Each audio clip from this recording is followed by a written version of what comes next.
काल पोराला 100 रुपये मागतले भाऊ,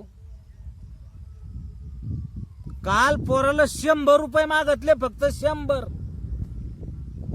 पोरग म्हणे तिच्याकडून घ्या, म्हणजे आमच्या सुनबाईकडून.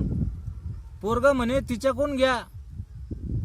मुकाच बसलो, काहीच बोललो नाही. दुसऱ्या दिवशी पोराला पुन्हा म्हणलं, बाबू मला 100 रुपये दे, मला खर्चायला काय नाही. पोरग म्हणे काय करायचे तुम्हाला 100 रुपये, कोणता खर्च आहे तुमचा? तुम्हाला खायला फुकट आहे, राहायला फुकट आहे, प्यायला फुकट आहे. मग खायला प्यायला आणि राहायला फुकट असल्यावर असा कोणता खर्च वाढून बसले? कशाला पाहिजे तुम्हाला 100 रुपये? हसण्यावरी घेऊ नका भाऊ, सत्य